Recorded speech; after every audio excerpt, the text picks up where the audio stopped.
नमस्कार बच्चों, math concept गुरु channel में आप सभी का स्वागत है।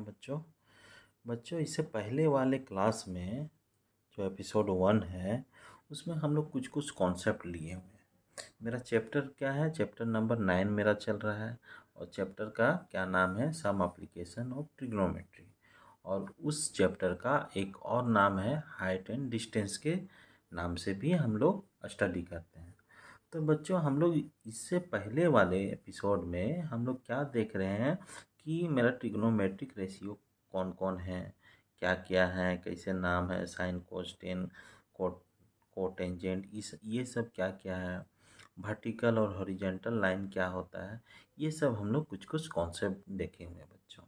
जिन बच्चों ने नहीं देखे हैं वो इससे पहले वाले एपिसोड जाके ज़रूर देखेंगे। तो बच्चों अब इससे आगे अब हम लोग क्या सीखते हैं वो चलिए अब देखते हैं। इससे पहले वाले एपिसोड में बच्चों हम लोग 2 लाइन का नाम सीखे थे। पहला एक नाम सीखे थे वर्टिकल लाइन और दूसरा लाइन सीखे थे हॉरिजॉन्टल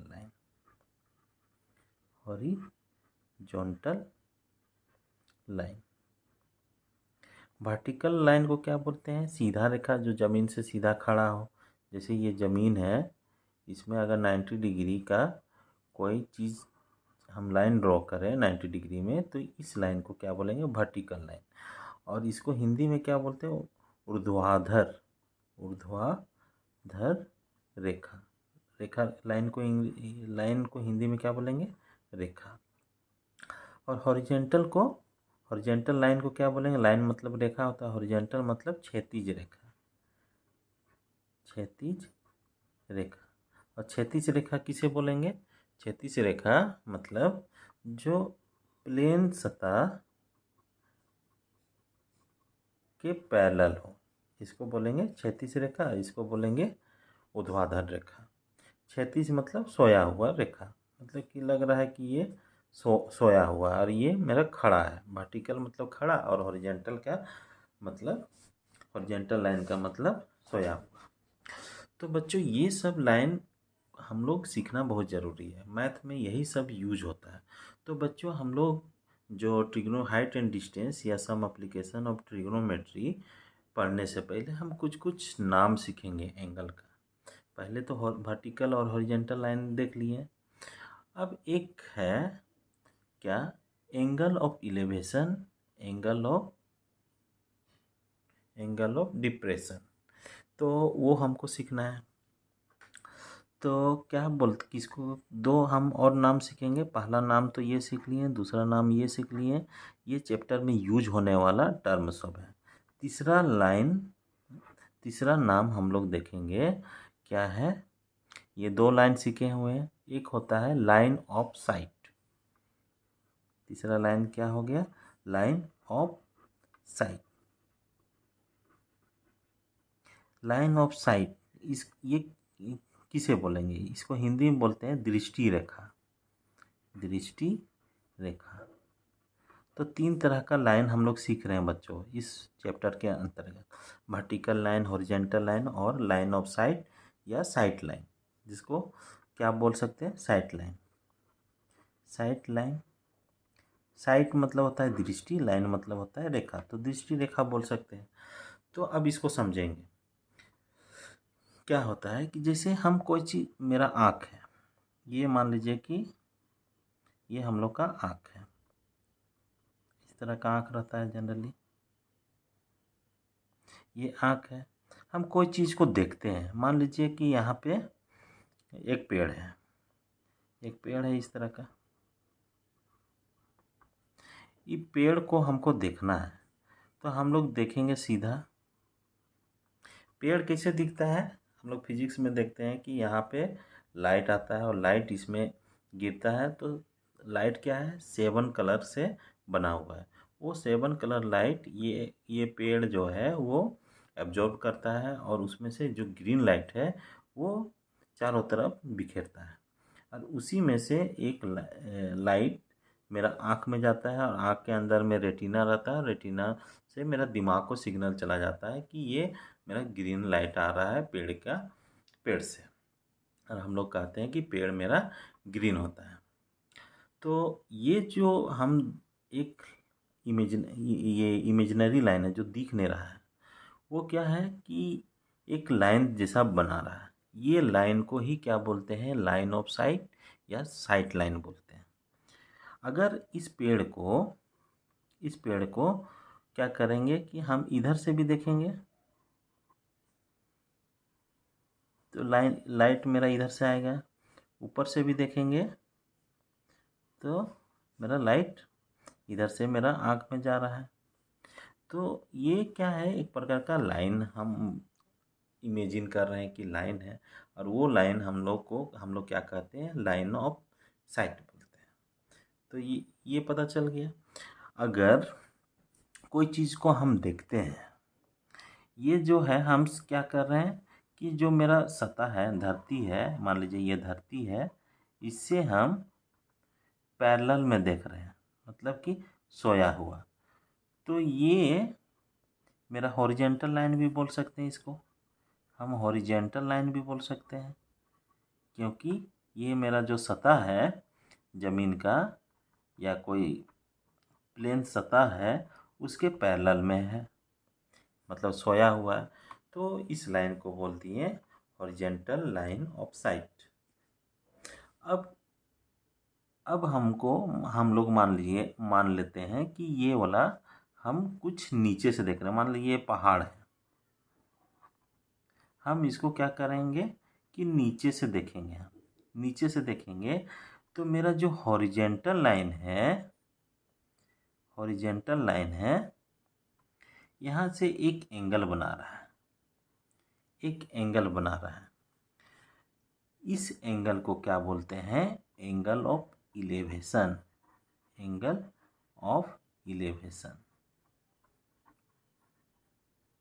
और ये जो है सतह से जो मेरा ये लाइन बन रहा है, इसको बोलते हैं हॉरिजेंटल लाइन बोलेंगे। और ये है हो गया लाइन ऑफ साइट।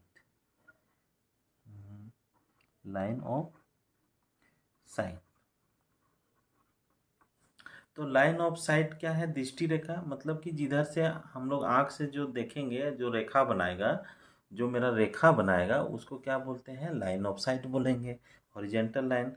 अब हॉरिजेंटल लाइन के ऊपर में बन रहा है एक एंगल ऑफ इलेवेशन। उस एंगल को क्या बोलेंगे, एंगल ऑफ इलेवेशन। एंगल क्या है बच्चों, दो लाइन का झुकाव है। जैसे ये एक लाइन हो गया और एक ये लाइन हो गया, दोनों के बीच में जो झुकाव है वही मेरा एंगल कहलाता है। अब देखते हैं ऊपर से, मतलब कि हम पहाड़ में चढ़ गए हैं, यहाँ पे हम पहाड़ में हैं, यहाँ पे मेरा आँख है। अब ये आँख है, ये क्या करेगा कि पहले तो हॉरिजेंटल बनाएंगे हम।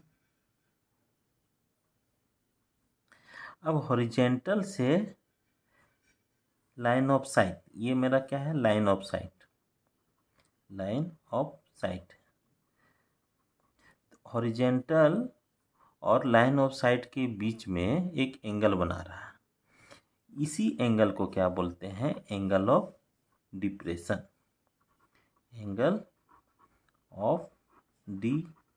बोलेंगे बच्चों। तो यहाँ पे और एक दो वर्ड हम लोग मिल गया, क्या क्या मिल गया, एंगल ऑफ इलेवेशन। चौथा में क्या मिलेगा, एंगल ऑफ इलेवेशन।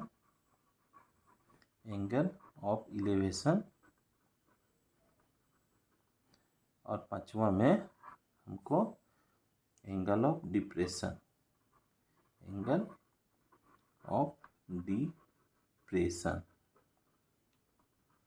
ये इम्पोर्टेंट वर्ड है, हम लोग अभी सीखना है। ये सब हर एक क्वेश्चंस में यूज आएगा। यूज होगा तो हम लोग समझेंगे कि क्या हो रहा है। मेरा जो एंगल ऑफ इलेवेशन है, इसको हिंदी में बोलते हैं ओनियन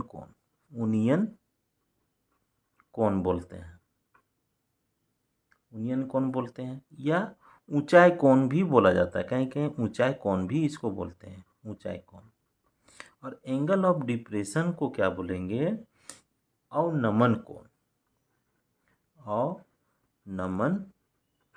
कोण। और नमन कोण इसीलिए बोलते हैं बच्चों, जैसे हम लोग किसी को नमन करते हैं, प्रणाम करते हैं। नमन मतलब प्रणाम करना। हम लोग प्रणाम करते हैं तो माथा को झुकाते हैं, तो मेरा माथा का डायरेक्शन नीचे की तरफ हो जाता है, तो इसीलिए अनमन, जो अनमन यूज हुआ इसमें। एक बार फिर से देखते हैं कुछ कुछ वर्ड। मान लीजिए ये एक टावर है। टावर इस तरह का होता है, इस तरह का एक मेरा क्या है, टावर है। जैसे बिजली का बड़ा बड़ा टावर रहता है, ये मेरा एक प्रकार का टावर है। इस पॉइंट को हमको यहाँ से देखना है, तो यहाँ से देखेंगे तो ये मेरा क्या हो गया, लाइन ऑफ साइट हो गया, लाइन ऑफ साइट हो गया। अब ये जो है एक और लाइन ड्रॉ करेंगे, जो मेरा क्या होगा कि जमीन के पैरेलल में होगा। इसको बोलते हैं हॉरिजॉन्टल लाइन, हॉरिजॉन्टल लाइन, जिसको हिंदी में हम क्षैतिज रेखा भी बोलते हैं, क्षैतिज रेखा। ये हो गया। अब यहाँ से लाइन ऑफ साइट और हॉरिजॉन्टल जो लाइन है, ये एक प्रकार का काल्पनिक लाइन हम लोग है, एक्चुअल में ड्रॉ नहीं होता है, लेकिन वो काल्पनिक लाइन है। तो इसके बीच में एक झुकाव मिल रहा है। इस एंगल को क्या बोलते हैं, ऊंचाई एंगल। क्या बोलेंगे, ऊंचाई एंगल या एंगल ऑफ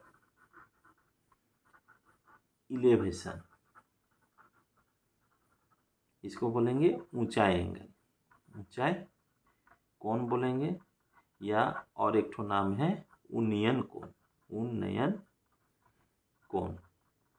उन्नयन मतलब कि नयन मतलब होता है ना, ये आँख। नयन मतलब क्या होता है, नयन मतलब आँख होता है।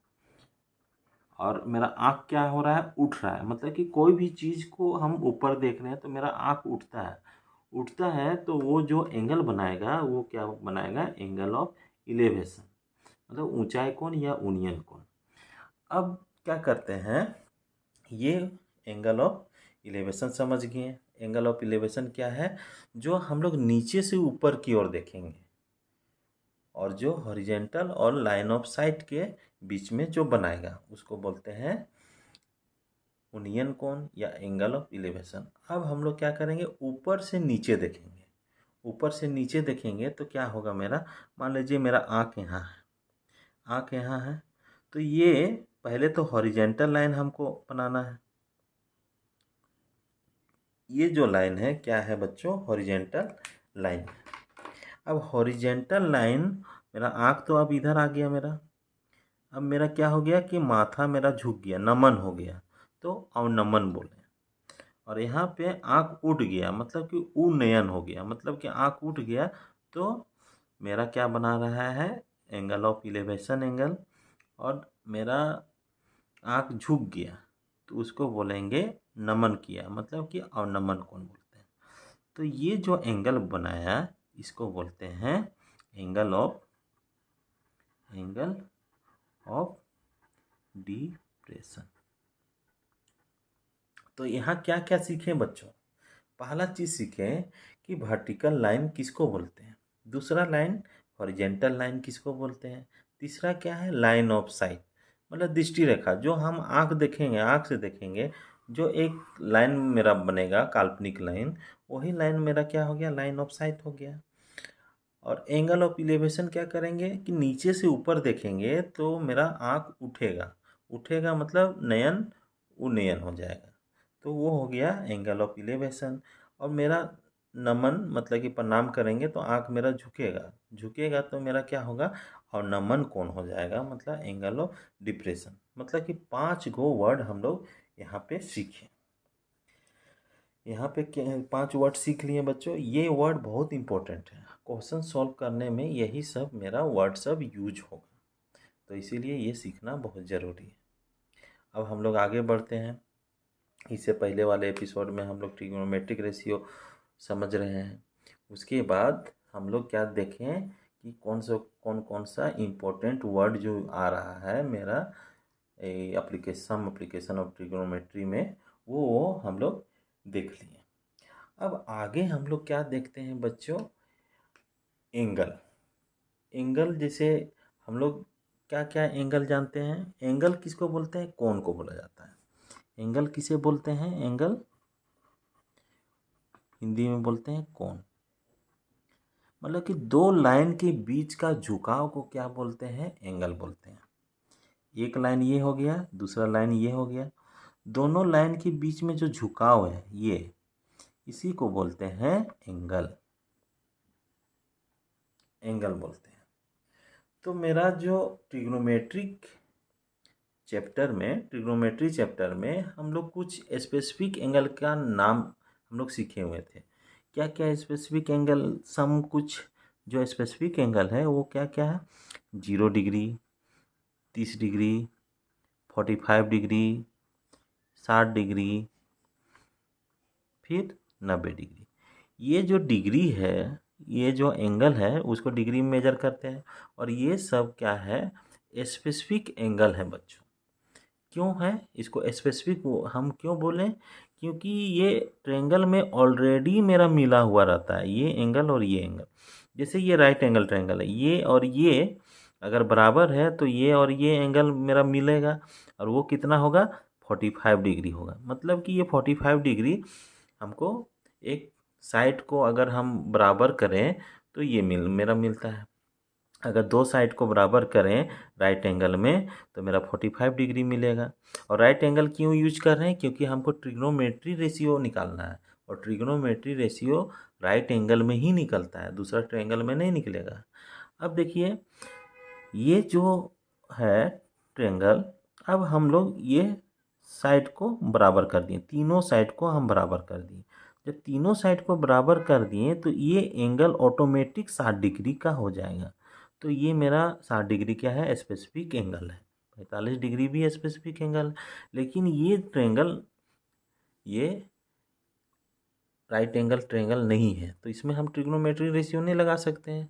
लेकिन यहाँ पे अगर हम 90 डिग्री ड्रॉ करते हैं यहाँ पे, तो ये मेरा राइट एंगल ट्रायंगल बन जाएगा, और ये एंगल बाइसेक्टर हो जाएगा। तो ये मेरा 30 डिग्री हो जाएगा, और ये मेरा क्या हो जाएगा? ये मेरा 60 डिग्री है पहले से। तो 30 डिग्री, 60 डिग्री और 90 डिग्री, 30 डिग्री, 60 डिग्री, 90 डिग्री, ये ट्रायंगल में हमको मिल रहा है, तो इसीलिए इसको स्पेसिफिक एंगल बोलते हैं। अब ट्रिग्नोमेट्रिक रेशियो का हम लोग स्पेसिफिक एंगल के बारे में कुछ जानकारी हासिल करते हैं बच्चों। तो उसमें क्या होता है कि ट्रिग्नोमेट्री रेशियो, जैसे मेरे पास क्या है? ट्रिग्नोमेट्री रेशियो 6 प्रकार का होता है, याद रखना है। साइन होता है, कोस होता है, टेन होता है, इस तरह याद रखिएगा। साइन का उल्टा कोसेक होता है, कोस का उल्टा सेक होता है, और टेन का उल्टा कोट होता है। अगर साइन 30 डिग्री कर दें, मतलब कि जैसे राइट एंगल ट्रायंगल है, मान लीजिए ये एंगल हमको पता है और ये 30 डिग्री है, तो उसका उस रेशियो का वैल्यू क्या आएगा?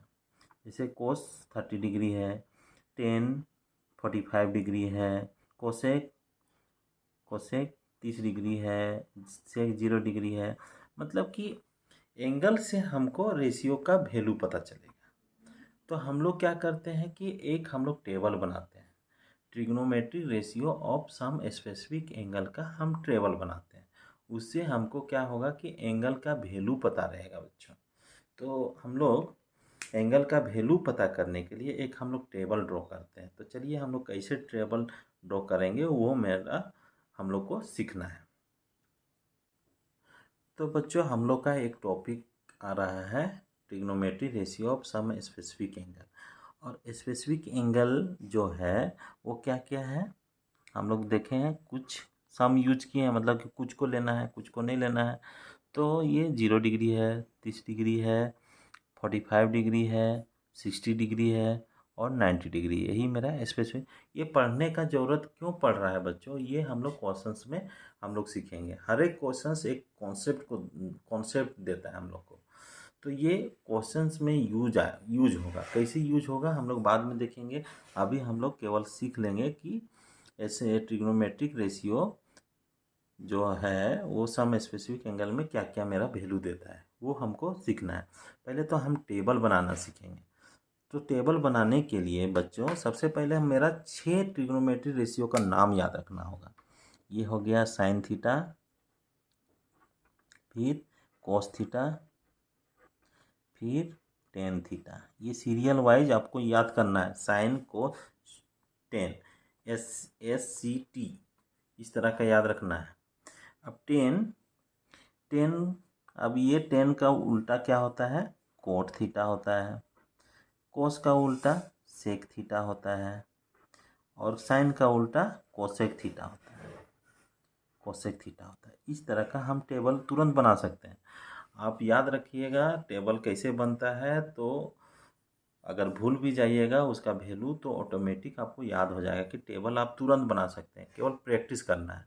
तो सबसे पहले यहाँ पे हम लोग इस तरह का टेबल बनाए हैं। यहाँ थीटा बराबर ये और टी रेशियो मेरा ये है साइन कोस 10। अब यहाँ पे सबसे पहले हम लोग इस तरह का ड्रॉ कर लिए। क्या कितना एंगल है? 1 2 3 4 5, 5 को ये मेरा कॉलम बना दिए। एक हो गया ये। पहले कॉलम में हम क्या लिख दिए? 0 डिग्री, 30 डिग्री, 45 डिग्री, 60 डिग्री और 90 डिग्री, ये कर लिए। अब क्या करेंगे? सबसे पहले 0 लिखेंगे। यहाँ पे साइड में लिखते हैं 0, फिर 1, फिर 2, 3, 4, इस तरह का हम लिख दिए। अब लिखने के बाद हम इसको क्या करेंगे? 4 से डिवाइड कर देंगे।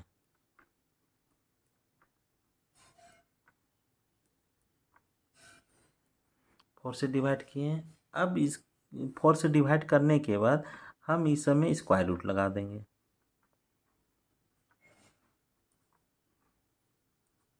अब स्क्वायर रूट लगाने के बाद अब इसको सॉल्व करते हैं बच्चों। कैसे सॉल्व करेंगे? देखिए 0/4, 0/4 क्या होता है? 0 आएगा मेरा। 0 क्यों आएगा? 0 का एक प्रॉपर्टी होता है, क्या होता है कि 0 को कोई भी संख्या से हम डिवाइड कर सकते हैं, उसका वैल्यू मेरा 0 आता है। लेकिन कोई भी संख्या को जैसे 4 है, 5 है, 6 है, 0 से डिवाइड नहीं कर सकते हैं, वो अनडिफाइंड होता है। अनडिफाइंड मतलब हिंदी में क्या बोलेंगे? अपरिभाषित होता है, जिसका परिभाषा नहीं कर सकते, या अनडिफाइंड को हम नॉट डिफाइंड कर सकते हैं। आप कैलकुलेटर में करके भी देख लीजिएगा, मोबाइल है आप लोग के पास, कभी कैलकुलेटर में देखिएगा कि कोई भी संख्या लिखिए 0 से डिवाइड कीजिए तो वो बोलेगा नॉट डिफाइंड। तो इसमें क्या है? 0 से डिवाइड हो सकता है। 0/4 0 आ गया, 0 आ गया और 0 का स्क्वायर रूट कितना हो जाएगा? 0 हो जाएगा। तो ये मेरा वैल्यू दे देगा क्या? 0 दे देगा। अब इसका स्क्वायर रूट निकालेंगे तो कैसे निकालेंगे? 1/4 है तो ऊपर में भी स्क्वायर रूट। अब यहाँ 4 को क्या लिख सकते हैं? 2 गुना 2 करके लिख सकते हैं। तो ये मेरा क्या आ जाएगा?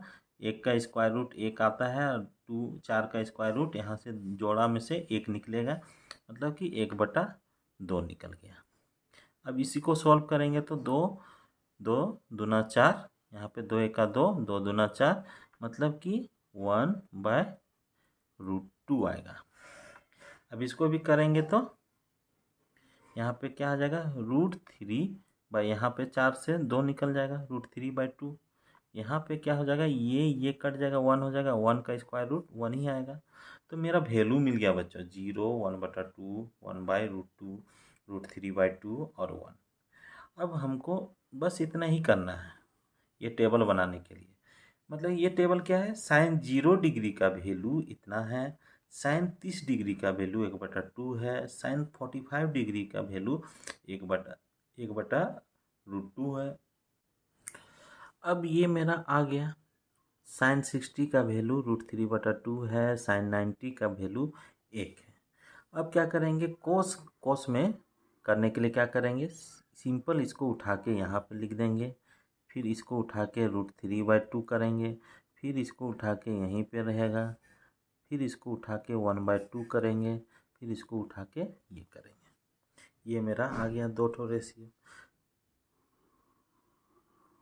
अब तीसरा में टेन थीटा बराबर क्या होता है बच्चों? टेन थीटा बराबर क्या होता है? Sine theta divided by cos theta. बच्चों ये sine theta by cos theta आता है। कैसे आता है इसको भी थोड़ा सा देख लेते हैं। जो बच्चे पढ़े हैं उसके लिए तो अच्छा है, रिवाइज हो जाएगा। जो बच्चे नए हैं उसको फिर से एक बार देख लीजिए। हम टेन थीटा बराबर क्या जानते हैं? बेसिक फॉर्मूला परपेंडिकुलर बटा बेस, ये जानते हैं। ये मेरा क्या है? भिन्न में है, मतलब कि ऊपर में किसी से मान लीजिए कि 5/2 है। अगर पाँच को ऊपर वाले को बोलते हैं अंश या न्यूमेरेटर बोलते हैं, और नीचे वाला को हर बोलते हैं या डेनोमिनेटर बोलते हैं। तो कोई भी भिन्न में ऊपर जितना से डिवाइड करेंगे उतना ही नीचे से भी डिवाइड करेंगे। अगर मान लीजिए 5 को 3 से डिवाइड करते हैं तो नीचे भी हमको 3 से ही डिवाइड करना होगा, तब मेरा ये जो है चेंज नहीं करेगा ये। तो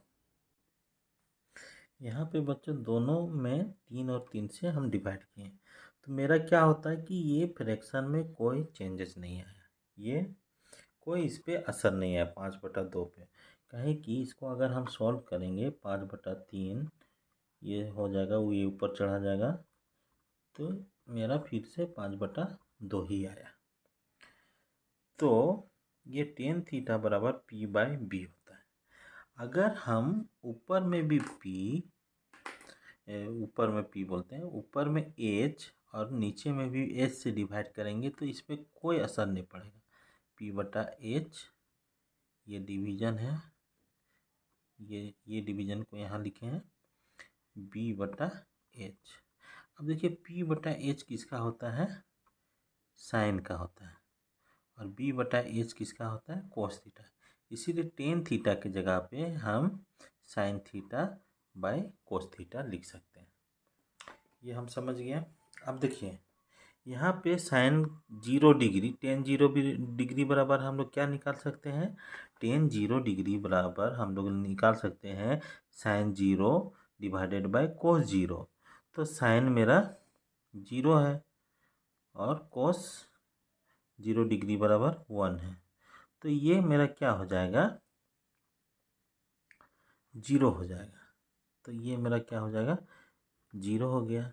फिर उसी तरह इसको भी इससे डिवाइड करेंगे तो √3 आएगा। फिर इसको डिवाइड करेंगे तो 1/√2 डिवाइडेड बाय 1/√2 ये 1 आएगा।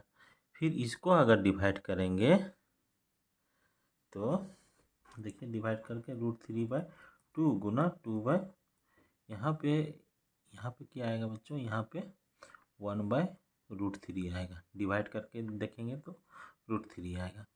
अब यहाँ पे √3 आ गया, और यहाँ पे क्या होगा?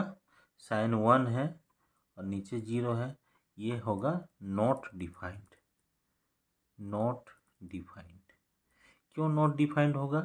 क्योंकि हम सीखे हैं, मेरा कॉन्सेप्ट है कि कोई भी संख्या को हम 0 से डिवाइड नहीं कर सकते हैं अगर वो क्या होता है? अनडिफाइंड होता है या नॉट डिफाइंड होता है, या हिंदी में बोले अपरिभाषित होता है।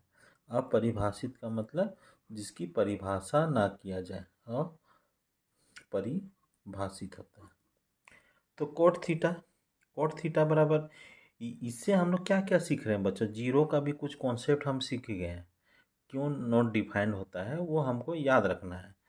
मतलब कि 0 को कोई भी संख्या से डिवाइड कर सकते हैं, उसका वैल्यू 0 आता है, लेकिन कोई भी संख्या को 0 से डिवाइड नहीं कर सकते हैं, वो अनडिफाइंड होता है। आप चाहे तो कैलकुलेटर में भी, अब मोबाइल का कैलकुलेटर में भी आप चेक कर लीजिएगा एक बार। अब देखिए टेन थीटा बराबर sine theta by cos theta से हम इसको फुलफिल कर लिए, केवल यहाँ पे थोड़ा सा कॉन्सेप्ट लेना था। अब यहाँ पे कोट थीटा बराबर क्या लिखेंगे? कोट थीटा बराबर क्या होता है? 1/10 थीटा होता है। अब टेन थीटा कैसे आया? ये भी यहीं से आया। देखिए कैसे। कोट थीटा बराबर हम लोग क्या जानते हैं? कौन सा रेशियो का नाम है? B/P रेशियो का नाम है। अगर ऊपर में बी और नीचे में भी बी से डिवाइड करेंगे तो क्या आएगा, बी बटा बी बराबर पी बाई बी आ जाएगा। ये कट के क्या आ जाएगा, 1 आ जाएगा और पी बटा बी क्या हो जाएगा, टेन थीटा। तो कोट थीटा हमको 0 डिग्री तो मिल गया है। कोट थीटा बराबर हम लोग क्या लिख सकते हैं, 1 डिवाइडेड बाय 0 डिग्री। तो ये भी क्या हो जाएगा, नॉट डिफाइंड हो जाएगा बच्चों, नॉट डिफाइंड। या तो दूसरा फॉर्मूला और एक है, ये फॉर्मूला आपको रिकॉल हो रहा है, पिछला वाला जो चैप्टर है वही उसी से ये हम ले रहे हैं। कोट थीटा बराबर क्या होता है, cos theta divided by sine theta. अब जैसा टेन बनाए हैं वैसा कोट भी बना लेंगे, तो नॉट डिफाइंड हुआ। अब इसको कहेंगे, ये क्या आ जाएगा, √3 आ जाएगा, फिर ये 1 आ जाएगा, फिर 1/√3 आ जाएगा, फिर ये 0 हो जाएगा। मतलब फिर ऐसे ऐसे शिफ्ट करते गया, ये मेरा हो गया। अब सेक थीटा बराबर आप लोग क्या कीजिएगा, सेक थीटा और कोसेक थीटा को अपने से बनाने का कोशिश कीजिएगा। तो बच्चों यहाँ पे इस टेबल से हम लोग क्या क्या सीखें कि स्पेसिफिक एंगल क्या क्या है, स्पेसिफिक एंगल क्यों बोल रहे हैं वो भी हम लोग सीखें, और उसका हम लोग टेबल जो है कैसे बना रहे हैं ट्रिक के साथ वो भी हम लोग सीख रहे हैं। इसमें सीखें कि क्या है, 0 से कोई भी संख्या को डिवाइड कर सकते हैं, उसका वैल्यू 0 आता है, लेकिन कोई भी संख्या को 0 से नहीं डिवाइड कर सकते हैं, वो अनडिफाइंड होता है, नॉट डिफाइंड होता है। तो बच्चों ये आप वीडियो को बिना स्किप किए ही आप लोग को देखना है। इससे क्या होगा कि हर एक सेकेंड में एक नया नया कॉन्सेप्ट आप लोग को मिलते जाएगा। अब बच्चों यहाँ पे जो मेरा ट्रिग्नोमेट्री चैप्टर है उसका नाम क्या है, ये जो एप्लीकेशन ऑफ ट्रिग्नोमेट्री, उसमें एक अलग नाम हम लोग क्या सीखें, height and distance. Height and distance, height और डिस्टेंस हम लोग नाम सीखे हैं। हाइट एंड डिस्टेंस में हम लोग क्या करेंगे कि जो हाइट निकालना रहेगा वो है परपेंडिकुलर बनाएंगे, जो जिसमें ये हाइट खड़ा रहेगा उसको बोलेंगे बेस, और ये जो तिरछा रहेगा उसको बोलते हैं हाइपोटेनस, और एंगल को हम इस तरह का मानते हैं। तो हाइट और डिस्टेंस हमको मेजर करना है। तो ये जनरली परपेंडिकुलर और बेस ही साइड को जनरली यूज करते हैं, इसीलिए ज़्यादातर 10 से रिलेटेड आप लोग को क्वेश्चंस आएगा, 10 से रिलेटेड आप लोग को क्वेश्चंस आएगा इस तरह का। तो 10 वाला ये आप लोग ज़रूर याद रखिएगा, 0 degree, 30 degree, 45 degree, 60 degree, 90 degree. अब अगला बात क्या सीखना है, एक √3 है और एक √2 है, यही दोनों का हम लोग को वैल्यू निकालना है। तो √2 का वैल्यू होता है यहाँ पे, √2 को इसको नोट करके आप लोग लिख लीजिएगा, √2 बराबर होता है 1.414, और √3 का वैल्यू होता है 1.732। ये आप लोग हमेशा याद रखे रहिएगा, ये क्वेश्चंस में बहुत काम देगा। तो √2 का वैल्यू कितना होता है, कैलकुलेटर में आप √2 टाइप कीजिएगा, इसका वैल्यू ये देगा। √3 अगर टाइप कीजिएगा तो 1.732 ये देगा। ये वैल्यू बहुत इंपॉर्टेंट रोल रखता है, जब क्वेश्चन हम लोग सॉल्व करेंगे तब कुछ अलग कॉन्सेप्ट सीखेंगे बच्चों। तो बच्चों आज की क्लास में इतना ही, अब मिलते हैं नेक्स्ट कॉन्सेप्ट के साथ नेक्स्ट क्लास में। तो वीडियो को देखने के लिए आप सभी का धन्यवाद, मिलते हैं नेक्स्ट एपिसोड में।